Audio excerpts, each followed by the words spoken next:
What lies do you believe about money? I once had a man tell me that nothing is impossible, just really expensive. Some of us fall prey to the lies that we believe about money, and we have been left spiritually bankrupt. And many things that stress us out, that keep us up at night with our worries, we are related to money, or at least swirl around the belief that money will help alleviate those things. That will ease our worries. And so Sunday morning, we're going to be looking at Matthew chapter 13 in the parable of the sower. Some of the thorns that's come up in our life, one of which is the deceit of money. Hopefully you'll be there with us for that. We will have a time of prayer before the service starting at 9:40. We'd love to have you come join us for that. On Sunday, I was so focused on baptisms and celebrating the 4 lives that have been transformed by the good news of Jesus Christ, right? Hearing the stories of Tatum, Samuel, Michelle, Chris. I forgot to mention a few things, so I'm mentioning them now. First and foremost being Operation Christmas Child, right? We have the donation box in the back of the sanctuary.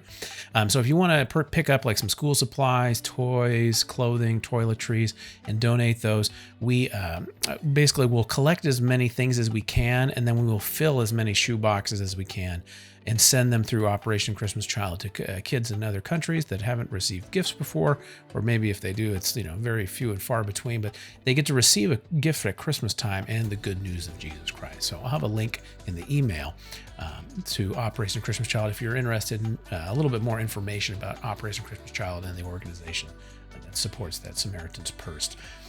Secondly, also our youth and young adults are going to be hosting a Halloween outreach for the neighborhood. They're going to be taking over kind of the church lawn out front on Friday, October 31st, Halloween. They're going to be having a fire pit, doing some s'mores. There'll be some kind of lawn games there as well. They will be handing out full-size candy bars. We'll have an information table kind of about the church, and we'll have some Bibles to hand out to people. And so if you could spread the word to your neighbors and just let them know, hey, full-size candy bars at least is going to be out in front of the church. So they're going to be walking around the neighborhood, have them walk that way. If they come knocking at your house, send them our way. If you're interested in, if you're free on the 31st between kind of 5 and 8ish and you're interested in helping out, reach out to me or Samantha and we can let you know about the opportunities that are available there for that.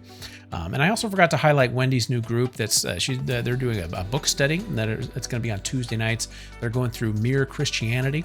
It's a book by C.S. Lewis, and so that's Tuesday nights at 7:30 at the Sewell Pacheco House. And so they just started, and I think just last week they covered the introduction, and so they're just getting into the chapters this next week. So it's still a good time to join. You're not too far behind, not as much catch-up reading to do. Just wanted to highlight those things for you. So, and we also do have, this Friday night, we're having a game night, an in-person game night at Brian's house. And I got the address and the weekly update there for you in the email.